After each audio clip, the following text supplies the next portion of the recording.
When Evelyn Moore bought the 400-year-old cottage on the edge of Cold Hollow Valley, she expected creaking floors, a leaky roof, and the usual headaches of an ancient home. What she didn't expect was that buried beneath her backyard was a secret that had waited 80 years for someone to listen. Evelyn wasn't a thrill seeker, she was a restorer. A quiet woman with gentle hands and a deep love for history.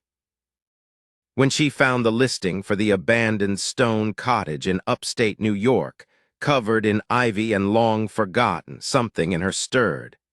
The villagers called it the Silence House, a name she found oddly poetic. They warned her about its strange past, but she only smiled.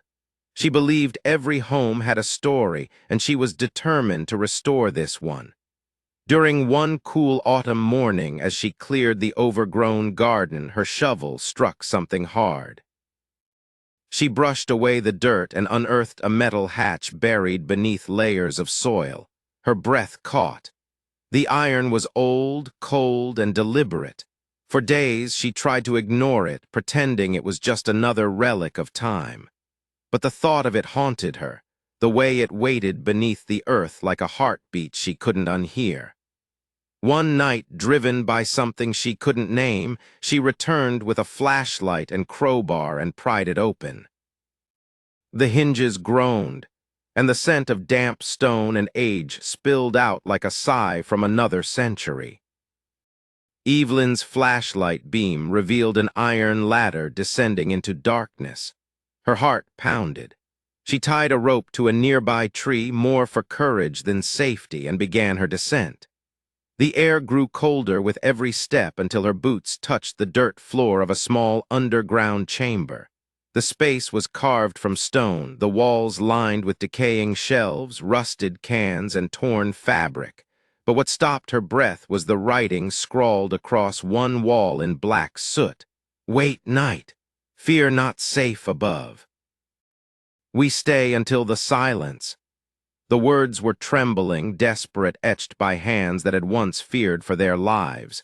She traced the letters with her fingertips, feeling the weight of voices long buried. It wasn't graffiti, it was history. Evelyn searched the room, her flashlight trembling, until she found scraps of old bedding, shattered glasses, and a tin box filled with yellowed fragments of paper that turned to dust when she touched them. This wasn't a storage cellar, it was a refuge. She climbed back to the surface in silence, her hands trembling, her heart heavy with awe. She thought she had come to restore a house. But that night, she realized the house had brought her here to restore something much deeper, the truth of those who once hid in the dark. 3 days later, Evelyn returned with gloves, a stronger light, and a notepad.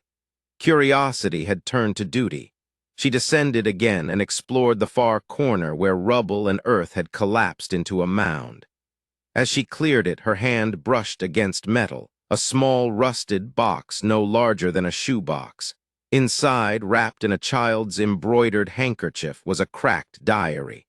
The first page read, "March 3, 1942. Mama said we had to go down. Daddy said not to cry." Evelyn read through trembling tears as the entries revealed a family hiding from the world above. People denied entry to public shelters because of their skin color. The child's name was Lydia Thompson, and her words painted a haunting picture of fear and resilience. She wrote about rationed food, long nights, and prayers whispered into the dark. The final entry was short. "It's been 3 nights. No one has come. I miss the sun. I miss being seen." Evelyn closed the diary against her chest and wept. The chamber wasn't just a relic.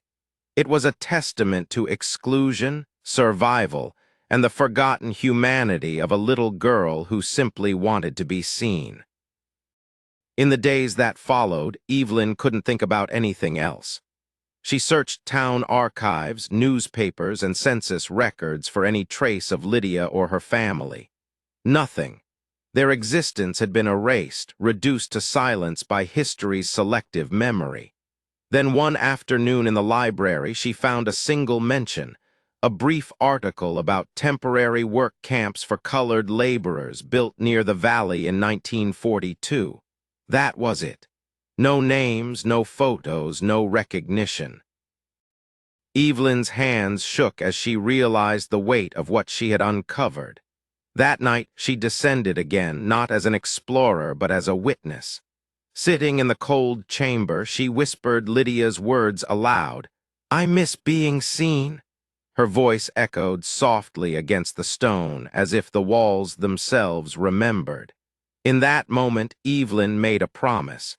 She would make sure the world remembered Lydia Thompson. Restoration, she realized, wasn't just about repairing wood and stone. It was about giving forgotten stories a second life.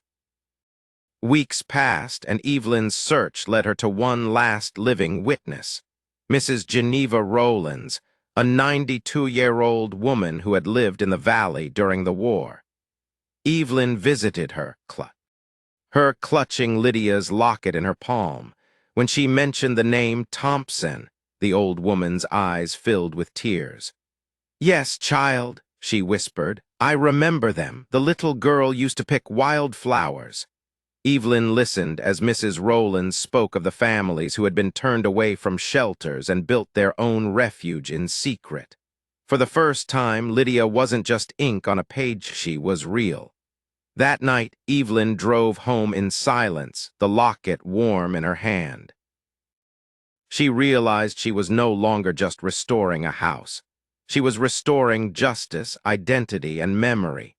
The next morning, she began the long process of turning the underground chamber into a historical memorial. The town resisted at first, some claiming it was uncomfortable history. But Evelyn refused to be silenced. She showed them Lydia's diary, the artifacts, and Mrs. Rowland's testimony. "If this makes you uncomfortable," she said softly, "then maybe it's the truth we've been avoiding." Months later, the chamber was open to visitors. Schoolchildren came to hear Lydia's story, their voices hushed as they stepped into the space where she had written her final words. Evelyn would read the line aloud, "I miss being seen," and the room would fall silent. One little girl once asked, "Do you think Lydia was brave?" Evelyn smiled through tears. "I think she was the bravest person I've ever met." That moment stayed with her forever. It was the reason she kept fighting to preserve the site, to make sure Lydia's voice would never again be buried. Evelyn named it the Thompson Refuge, a memorial to the forgotten families of Cold Hollow Valley. Visitors left flowers, notes, and tears.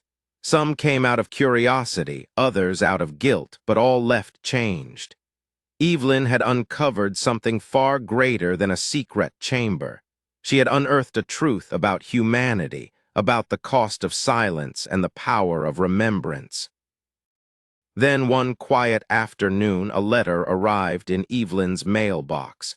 It was from the Thompson Family Descendants Association.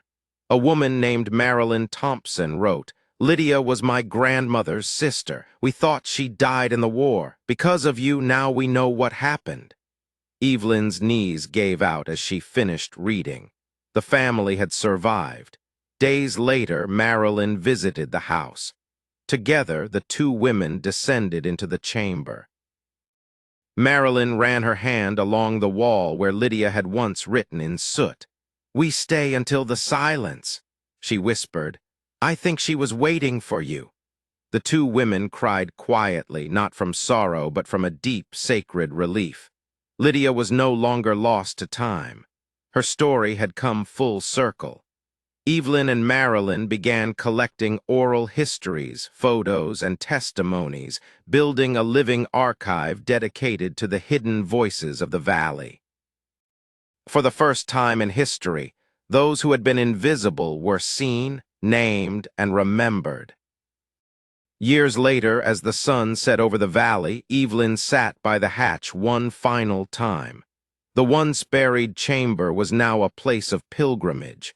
Children's laughter echoed faintly from the distance, and the air carried the scent of apple blossoms, just as Lydia might have known it. Evelyn whispered into the wind, "You're seen now, Lydia." The silence that had once haunted the property now felt sacred, like a hymn. She realized that the real restoration wasn't in the bricks or beams, but in the act of listening, truly listening to the voices time tried to erase. Her story had begun with a simple renovation, but it ended with redemption. The past doesn't die, she thought. It waits for someone brave enough to care. And as the last light of evening touched the old house, Evelyn smiled through tears, knowing the truth she had uncovered would live far beyond her lifetime. If this story moved you, take a moment to remember those whose stories were never told. Subscribe to hear more real stories that remind us that every voice, no matter how long buried, deserves to be heard again.